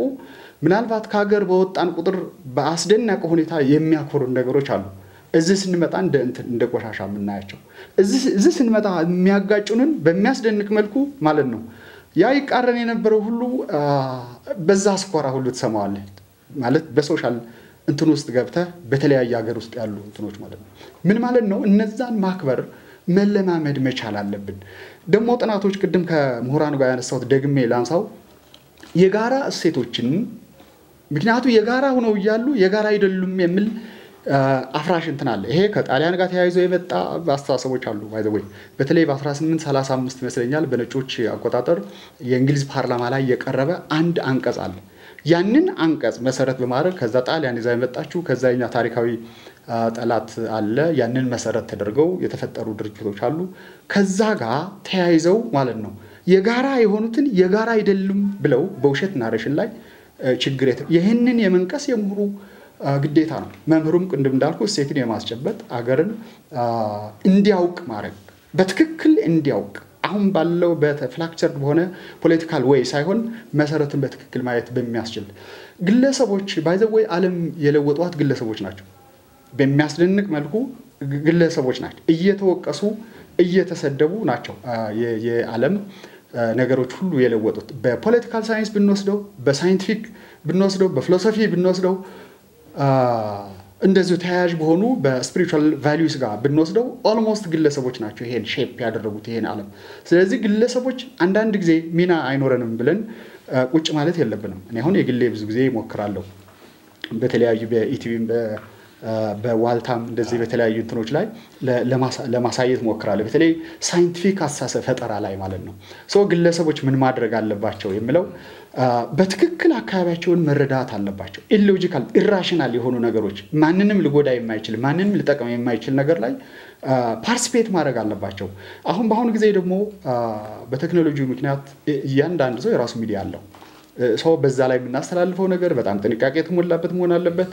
ጥሩ ነገር ሁሉ ጊዜ መስዋዕት ይፈልጋል። ይሄንን በፍጹም መርሳት የለብንም። በተለይ በሚዲያው ላይ ያሉ ሰዎች በጣም ፖዚቲቭ በጥልቀት በተሰራ ቁጥር ያን ያክል ዋጋ ላይ ይገኝ ይችላል። ዋጋው በጣም ዘግይቶ ነው ብዙ ጊዜ የሚመጣው፣ ተደምሮ ነው። ስመጣ ግን አንዴ ነው የሚያነሳውና ታግሳችሁ እንድትሰሩ ነው እንትን የምለው። በጣም ነው ማመሰግነው። ባይ ዘ ወይ ታንክ ዩ። እሺ አመሰግናለሁ። እንግዲህ ብዙ ተነጋግረናል። ደስ ይላል። በጣም ፖዚቲቭ የሆነ ሰዎች ናቸው እዚህ ያላችሁት። እግዚአብሔር ይመስገን። እና እኔ የምለው የኛ ስርዓት ህግ አለን፣ ስርዓት አለን። ኢትዮጵያዊ ከማንም የተለየ ስነ ምግባር ያለን ሰዎች ነን። በህግ የምንተዳደር ነን። በአባገዳዎች፣ በአባቶች፣ በሃይማኖት አባቶች ሰምተን አክብረን የምንኖር ሰዎች ነን። ነገር ግን አሁን ጥፋታችን ከምን ይጀምራል?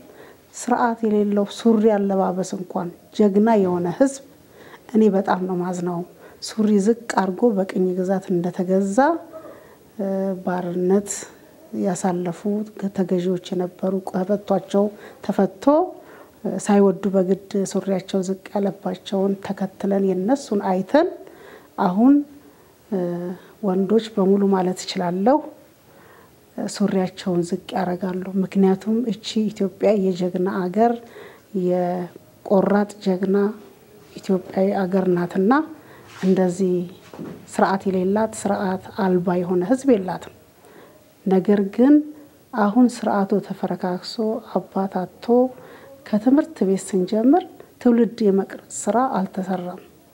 ትውልድን እንቅረጽ እንደውም ባለፈው እኔ የሆነ ጅማሮ ጀምሬ ግን ቆይ ነው የተባልኩት። ምክንያቱም አምባሳደርን የመሰሉ ሰዎች ሌሎች ለአገር ሰላም የሚጥሩትን አንድ ላይ ሆነን አባገዳዎች ሆነን ትውልድን የመቅረጽ ስራ በየትምህርት ቤቱ የሆነች መድረክ ተሰጥቶን እንድንሰራ ብዬ ትንሽ ጥያቄ አቅርቤ ነበር። ነገር ግን አሁንም ይደርሳል፣ እሱ ችግር የለም።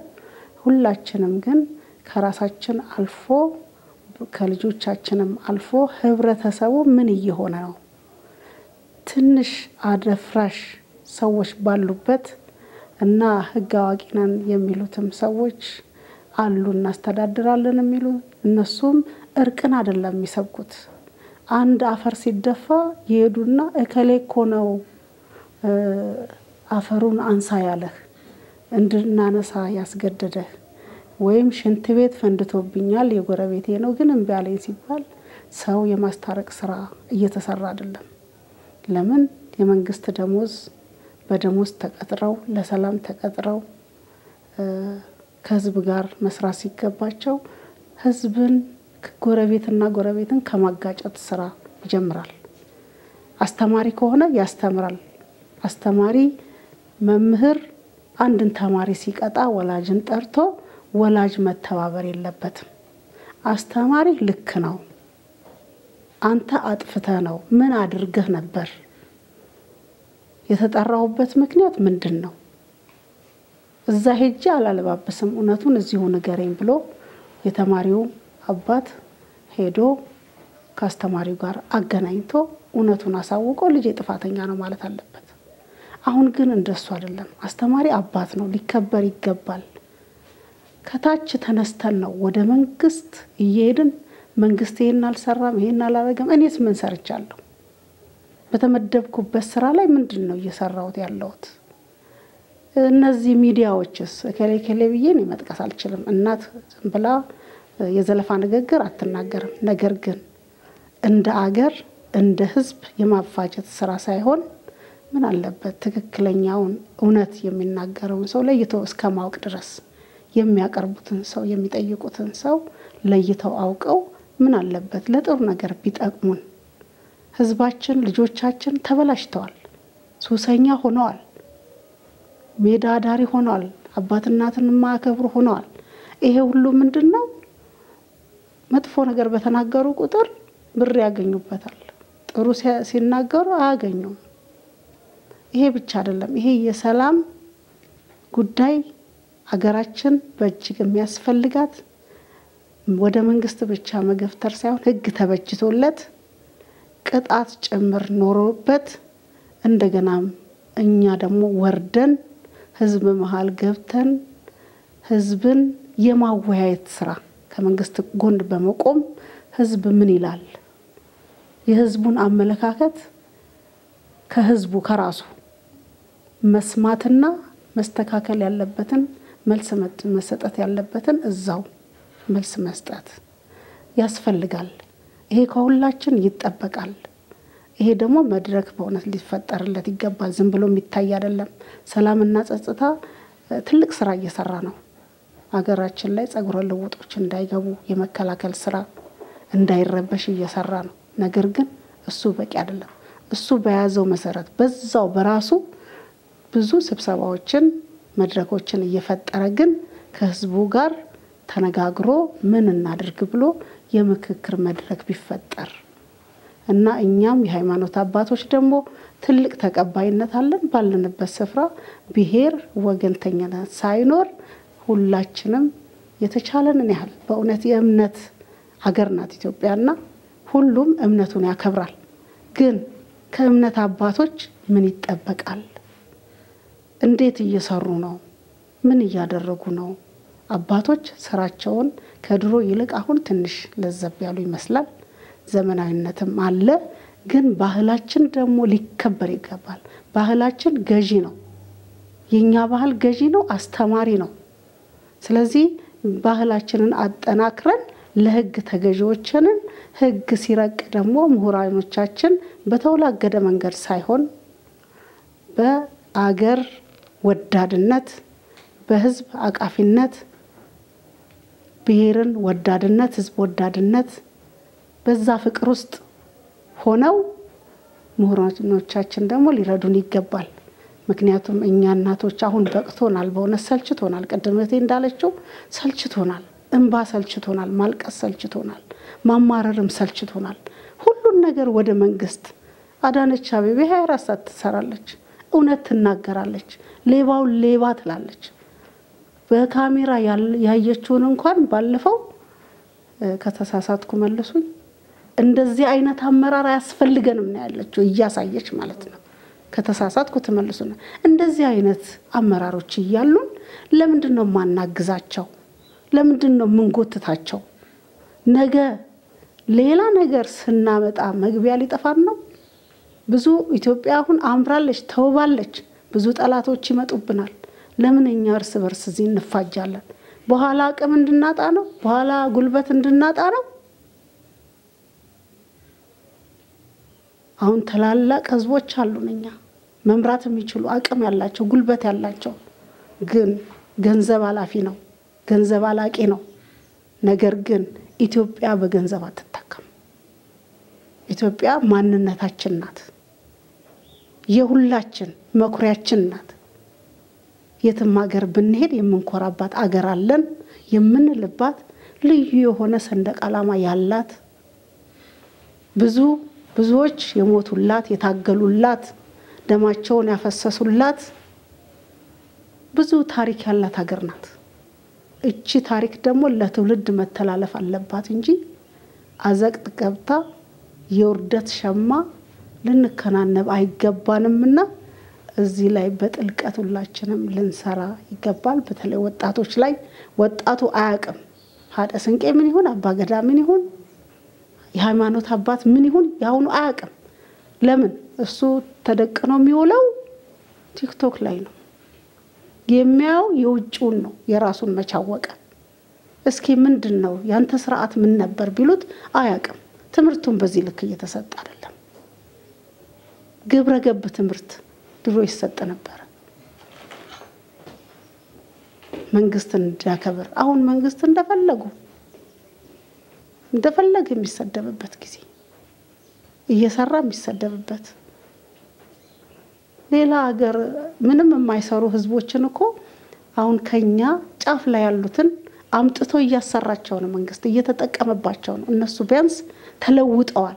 ራቆታቸውን የነበሩ ልብስ ለብሰዋል። ለኛ እናቶች ደስ ይለናል። እንደ አውሬ የተቆጠሩ እንደ ሰው ሆነዋል። በዚህ ሰዓት እያየን ነው።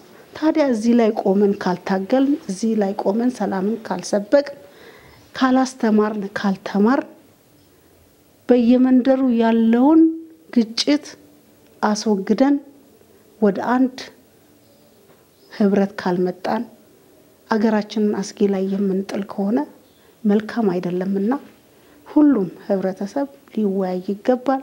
ከጫፍ እስከ ጫፍ ያለው ግንኛ ጦርነት በቃን።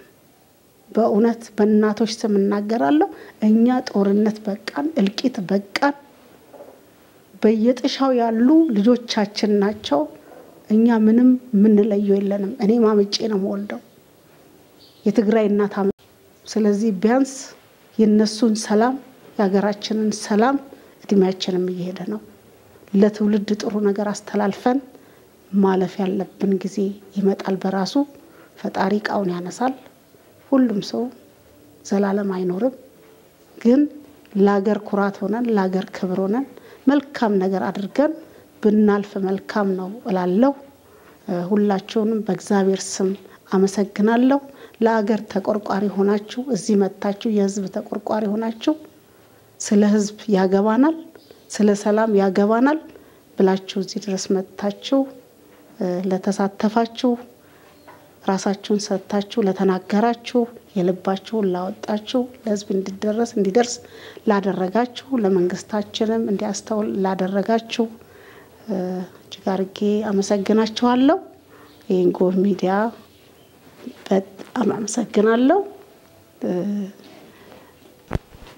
አምባሳደር ሙዑዝ እግዚአብሔር እድሜና ጤና ይስጥህ። በዚሁ ቀጥል። ለትውልድ አምባሳደርነትን እስክታስተላልፍ ድረስ ለሰላም ታገለላለሁ። ከጎንህ እንቆማለን። በርታ። አመሰግናለሁ። እግዚአብሔር ይስጥልን።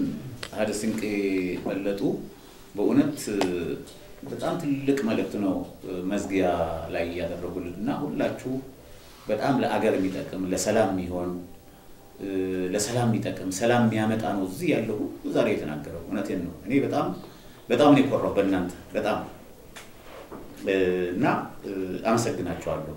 በጎህ ቴሌቪዥን እና በራሴ ስም በጣም አመሰግናችኋለሁ። ሌላው ማመሰግነው እዚህ ያሉ ጋዜጠኞች ከጠዋት ጀምሮ እኔ 1 ተኩል የመጣሁት እዚህ ገብተው ነው ያገኘኋቸው። በጣም ከሚገርሙ ከሩቅ ከኦሮሚያ ክልል የሚመጣሉ። በተለይ አቤሊዘር ከኦሮሚያ ክልል ነው የሚመጣው። ከዛ መጥተው ግን 1 ሰዓት ተኩል እዚህ ያገኘሁት በጣም የሚያስደስቱ ጋዜጠኞች ናቸው። ካሜራማኖች ናቸውና አመሰግናቸዋለሁ። ሌላው ጎህ ቴሌቪዥን ለዚህ ለህዝብ የፈቀደው አገንብቶ መሳሪያ ገዝቶ መድረክ ሰርቶ ህዝቤ ይወያይበት ብሎ ለፈቀደልን ደግሞ በጣም እናመሰግነዋለን። ከዛ በመቀጠል ያው ኮር ዳዊት ትላንትና ላይቭ ነበርን ከካናዳ እዚህና በጣም ብዙ ነገር ሼር አድርጌላችኋለሁ የተወሰናችሁ ሰዎች። በጣም የሚያስደስት የሚታገል ሰው ነው። ግን ምንድነው የሚያደርጉት መሰለ ውጪ ስሰማ ውጭ ሀገር ይሄ አገሬ ብሎ ነው የመጣው። አገሬ ብሎ ነው እየሰራ ያለው። ግን እዛ ውጪ ገንዘብ ሰብስቦ ለተቃዋሚ ይሰጣሉ። ገንዘብ ከሚገርም ሁሉ በየደቂቃ ደርሰናለች። እንዲያውም ከኮርዳዊት ጋር በላይቭ ነው የምንገናኘው፣ በሌላ አንገናኝ፣ በስልክም ብዙ ጊዜ አንገናኝም። እዚህ ያለሁት ወኪል ያለሁት እሱ እኔ ነኝ እና አዋጣው $20 ሚሊዮን ነው የሰጡ ለሰው። ምንም አንድ ቀን ስለ አንድነት ስለ ሰላም ስለ ኢትዮጵያ ተናግሮ ማያውቅ ደግሞ ለኮርዳዊት ትላንትና መስግንልኝ ብለዋል። እናንተም ለኢትዮጵያ ህዝብም የሚያግዙት ደግሞ አሉ። ለምሳሌ ይሄን መሳሪያ ገዝዱለት ይሄ እንዲታደስ ያገዙት ድጋፍ ላደረጉ እናመሰግናለን። በእናንተ ስም በኢትዮጵያ ሕዝብም ስም አመሰግናለሁ። ከዛ በመቀጠል ደግሞ ከውጭ ሲመጡ ደግሞ ኢትዮጵያውያን ሆነው ኢትዮጵያ ውጭ ሆነው ለኢትዮጵያ ጥሩ እየሰሩ ያሉ ዲያስፖራዎች አሉ። ለነሱም ሁላችን ሄደን ቦሌ ኤርፖርት አበባ አድርገን ነው እንቀበላቸው። ለኢትዮጵያ የሚወጉ ደግሞ መድፋቸው ሚዲያ አድርገው ምሽጋቸው ሚዲያ አድርገው ኢትዮጵያን የሚወጉ ደግሞ ኤርፖርት በምን እንደምንቀበላቸው እኛ እናውቀዋለን። እዚህ መግለጽ አልፈልግም። የኢትዮጵያ ሕዝብና ፌደራል ፖሊስ ያውቃል፣ የጸጥታ አካል ያውቃል። ስለዚህ ውጭ ሆኖ ኢትዮጵያን የሚወጋ ኢትዮጵያን ለማጥፋት የሚሞክር ምን ሊያደርግስ ወደ ኢትዮጵያ ይመጣል? ማሰብ አለባቸው ብዬ ነው። ለእግረ መንገዱ ማሰብ መቻል አለባቸው። እውነቴን ነው። ክቡር ጠቅላይ ሚኒስትራችን ዶክተር አብይ አህመድ እኮ ወጣት ናቸው። በወጣትነታቸው ነው እየተቀጠሉ ያሉት። ግን ጥሩ ደረጃ ደርሰዋታል ኢትዮጵያ። ቅርታ አድርጉልኝና እኔ ቃሌ በምንም አልለወጥም። ጥሩ ደረጃ ነው ያደረሷት።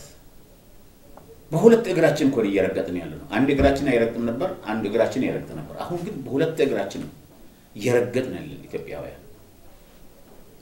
ወደብ ላይ እየተነጋገሩ ነው ያሉት። ፕሬኬስ ላይ ገብተናል። ምግብ ራሳችን እንችለናል።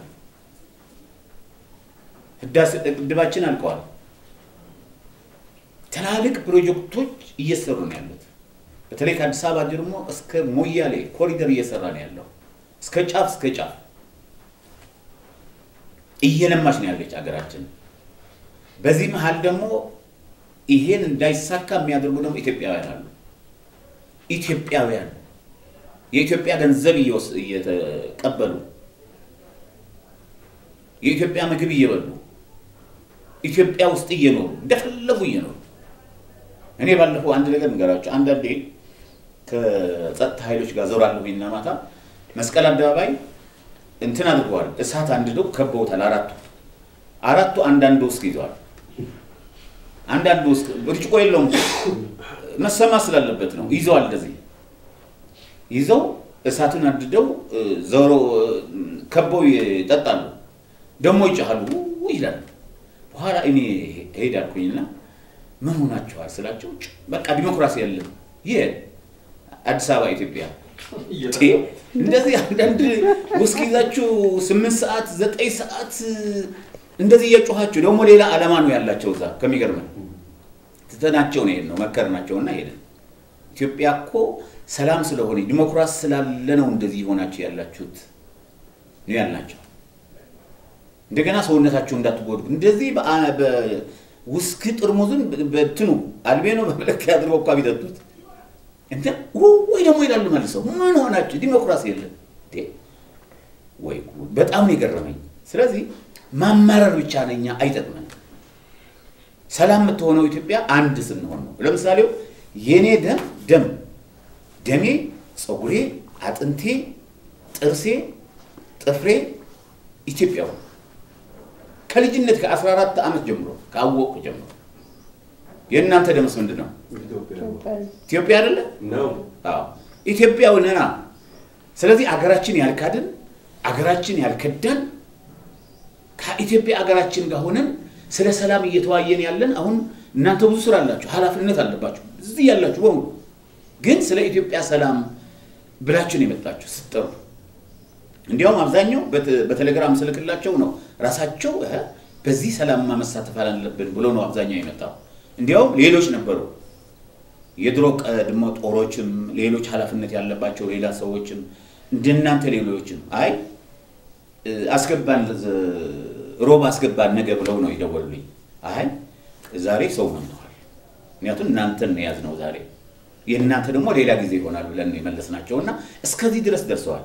ስለዚህ ኢትዮጵያ በምንም አይነት እኔ ኢትዮጵያ እንገራችሁ ጠላቶቿ ቀና ብሎ እንዳያያት ነው እየተደረገ ያለው። ድሮን እኮ እያመረትን ያለነው እኮ ኢትዮጵያውያን ድሮን እየሸጥን ያለነው አምርተን በብዙ ቢሊዮን ዶላሮች የምናገዛቸው የነበሩ ድሮኖች እዚህ አምርተን ለውጭ ሀገር እየሸጥን ያለነው። ስለዚህ ኢትዮጵያ ጥሩ ደረጃ ያደረሰችበት ነው። ጠላቶች እንደሚያወሩት አይደለም። በእውነት መሪዎቻችን እድሜ ይስጣቸው። ቅድም ሀዲስን የተናገሩት ከንቲባና ከሳቸው የሚሰሩ እድሜ ይስጣቸው። ጸሎት እናርግላቸዋለን። ጠቅላይ ሚኒስትራችንና ከሳቸው ጋር የሚሰሩ ጥሩ የሚሰሩ ነው የሚለው ነው። እድሜና ጤና ይስጣቸው፣ ሰላም ይስጣቸው። ሌሎች ደግሞ በመንግስት ካባ ሆኖ መጥፎ ነገር የሚሰሩ ደግሞ ሰማይ ላይም እኮ እሳት ላይ ነው፣ ገሃነም እሳት ነው የሚኖሩት። እዚህ ብቻ አይደለም፣ እዚህም ከህዝቡ ወስደው ሰርቀው የሚጠቀሙበት ጥቅም ለሰውነትም ለቁም ነገርም አይሆንባቸውም፣ ለቤተሰባቸውም አይሆንም። ፈጣሪያችን እኮ አለ ያያል ለኢትዮጵያ የሚጎዳ ብለዋል ፈጣሪያችን ድሮ። ኢትዮጵያን አትንኩ ብለዋል። ኢትዮጵያን አትንኩ። ስለዚህ እኛም እናንተም መከላከያ ሰራዊታችንም ፌደራል ፖሊስም ጸጥታ ኃይሉም ፖሊስም ህዝቡም ሆነን እነዚህ የሚፈክሩብን እነ ግብጽ እነ ኤርትራም እየፈክሮች እኮ ነው። ትንሽ 3 ሚሊዮን ነው ምናምን፣ እኛ እኮ 150 ምናምን ሚሊዮን እኮ ነን ኢትዮጵያውያን። ቀና ብለው ኢትዮጵያ እንዳያዩት እናደርጋቸዋለን። ከዛ ሰላም ይመጣል። አስመራ ነው የኢትዮጵያ ህዝብ የሚያዘው ምን ስለሆነ አንድ ጀነሬተር እንኳን የሌላቸው። ኢትዮጵያ እኮ ወደ 15000 ምናምን ሜጋዋት አለን፣ ሀብት አለን፣ ቴሌ ሁሉ ነገር አለን። ያደገ የመጣ እድገት አለ። ግጭቶች አሉ። አዎ ግጭቶች በምን ይፈቱ? በሰላም በእርቅ። ምንድነው ይሄ የሚያደርገው? እኛ እናንተ የኢትዮጵያ ህዝብ አይደለም እንዴ? የኢትዮጵያ ህዝብ ምሁሩ ፖለቲከኛው ሌላ ከሚያደርግ አክሊል ይዞ ከሚዞር ወደ እርቅ ይምጣ። እስከኛ ጋር ይሁን፣ ይወያይ። ይሄ መድረክ እኮ የሁሉም ነው። የ12ቱ ክልሎችና የሁለቱ ከተሞች ተወካዮች ይመጣሉ። ፖለቲከኞች ይመጣሉ፣ ምሁራን ይመጣሉ። እንዳያችሁ ከአዲስ አበባ ዩኒቨርሲቲ ዶክተር ነው የመጡት ዛሬ። ከታንዛኒያ ህልፍ ነው የመጣው። ከተለያየ ቦታ ደግሞ እናንተም መጣችኋል። ስለዚህ ምንድነው ማድረግ ያለብን ያልነው? መጠቃለያው ሰላም ነው። ኢትዮጵያ ሰላም ትሆናለች። ፈጣሪ ያላት ባርኳታል። ኢትዮጵያ ፈጣሪያችን ባርኳታል። ሰላም ኑሩ ይብሏታል። ይሄ እንደመሆኑ መጠን ሁላችን ስለ ሰላም ማሰብ አለብን። በየቤታችሁ ያላችሁ ሰዎች በዚህ የምትከታተሉ በዚህ ሚዲያ የምትከታተሉትም ስለ ሰላም አስቡ፣ ስለ ፍቅር አስቡ፣ ስለ ኢትዮጵያ አንድነት ክብር ማሰብ መቻል አለባችሁ የሚል ሐሳብ አለኝ። መጨረሻዬ ጎህ ቲቪን ሁላችን ማመስገን መቻል አለብን። ሁላችን የኢትዮጵያ ህዝብ ማመስገን አለበት። ለጎህ ቲቪ ውጭ ያላችሁ ነግረናል አይደለም? በአበባ ነው የምንቀበላቸው። ለጎህ ቲቪም ለኢትዮጵያም ክብር የሰጡ ምክንያቱም ይሄ ሰውዬ ይቅርታ አድርጉልኝ ኮርዳዊት ከውጪ ካናዳ ነው የሚኖረው፣ ግን መጥቶ ያቋቋም ለኢትዮጵያ ትግል ጥቅም ሊያገኝ አይደለም። ምን ጥቅም የለውም ከዚህ። እኔ በነፃነት ነው የሚሰራው፣ በነፃ ነው የሚሰራው ምንም ነገር። ግን ለሀገራችን እስከሆነ ድረስ ለሀገራችን ሰላም ለመሆን መስራት መቻል አለበት። ስለዚህ ጎህ ቲቪን ደግፉ። ይሄን መድረክ እንዲቀጥል መደገፍ መቻል አለባችሁ የሚል ሐሳብ አለኝ። በጣም አመሰግናለሁ። እናንተም ተመልካቾችም ለጎህ ቲቪም ትልቅ ክብር አለኝ። ክብራችሁ ለእናንተም ብዝት ይበል። በሰላም ግቡልኝ።